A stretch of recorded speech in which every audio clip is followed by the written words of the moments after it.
From 104 with me, Sean Monsanti, on your Sunday morning.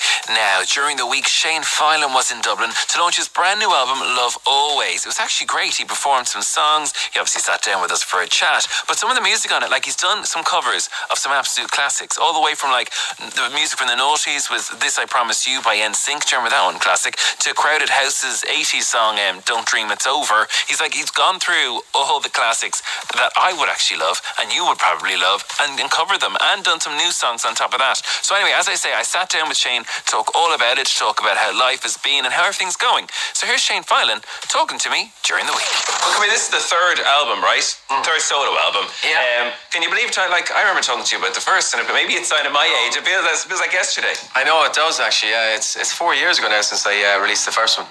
All right. So it's been a great 4 years. You know, I'm not gonna lie, it's been absolutely brilliant. The support I've got from the fans has been incredible, and yeah, making the third album. So it's a very proud day. You know, it's you never know when you start off. You never know where it's gonna go. You know. Yeah. Nothing's guaranteed in this industry, but no, it's been a great 4 years. So I'm really happy. And you must be delighted that the fans, you mentioned them, they've stuck with you. Do you know what I mean? It seems to have grown and everything. So that must be a delight, because I assume you don't know for sure when you go out on your own what way it's going to go. Absolutely, yeah. There's, I think a lot more people come out of boy bands and don't do anything. When you think about it, over the past history. Statistically, So it's you've always got that little bit of fear in the back of your head when you're starting out that this might not work, but I don't know. At the time, I was very determined. I was very focused. It had to work. Simple as that, So I made sure it worked. What else would you have done? I suppose. Yeah. No, but this is it. I love singing. I love this. What I do. So I'm just delighted it has, and it's great. As I said, the last 4 years has been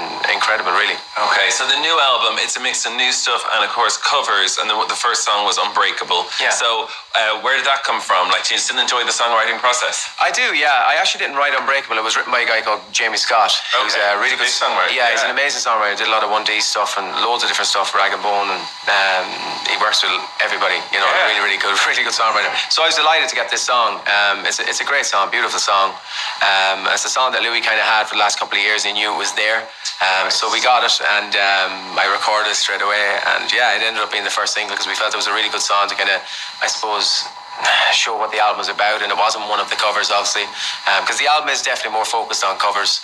It's like 70% covers, famous songs, kind of a collection of my songs that I love growing up, Louis songs, but memories as well. Memories for me growing up as well, like the Bangles, Eternal Flame, and Heaven. Bryan Adams is one of my favorite all-time songs. So it's nice. It's a privilege really to sing them, because it's not an easy album to make either. You think I'll just pick the songs and record them, but you got to be so careful what you do to some of these songs, and people will judge you straight away on the original, obviously. So I had to just kind of take them back a little bit and just see what way I could do them that's not in any ways kind of taken from the original, but it's kind of, I suppose, giving them my take on it. Yeah, well, because I was listening to this in the car earlier in the week. I was talking about it in my column on Thursday in The Sun about the album, because I really like it in the car. I kind of put it on not knowing what to expect, so it's quite different to the last albums in that it's covers. But I think, I don't know if they're the same, similar age or what it is, but I was going, good choice, Shane. Good choice. Do you know what I mean? There's a bit of NSYNC and there's a bit of everything. Yeah, thank you. Yeah, NSYNC. Yeah. See, I love Richard Marx. I've always loved Richard Marx, all of his songs. But Right Here Waiting is a song I just wouldn't touch. It's one of those songs I think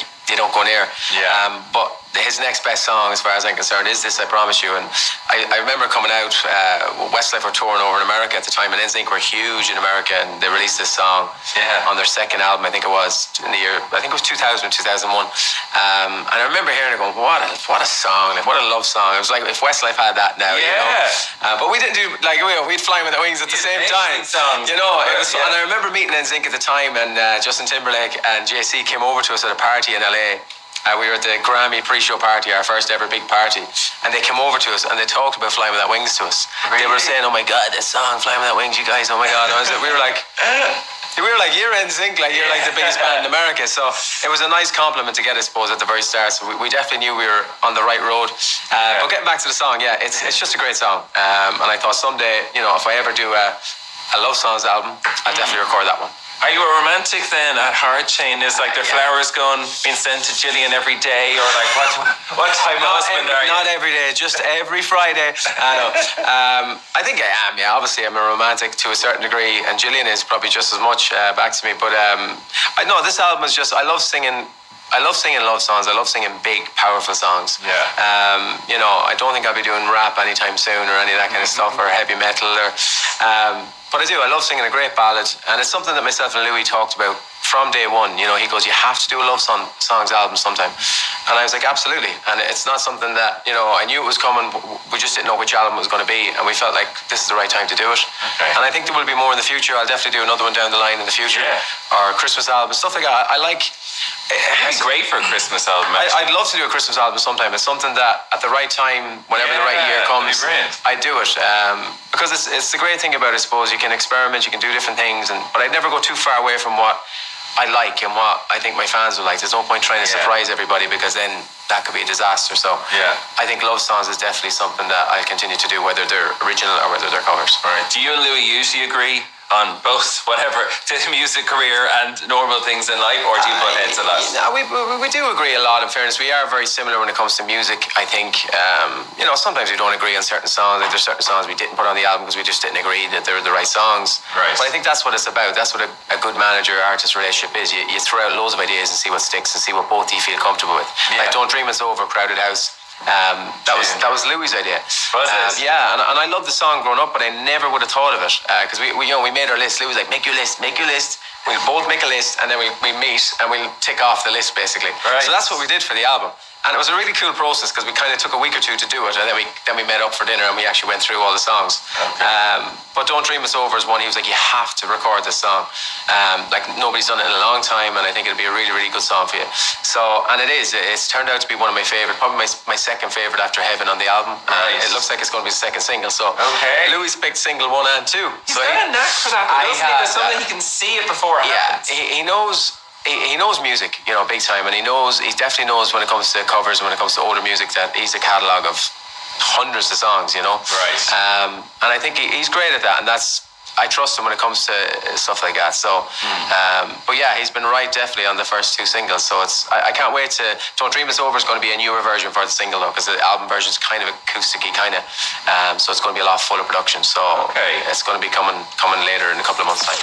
That was Shane Filan there talking to me all about his brand new album Love Always, which just came out this week. And stay with us here on FM104.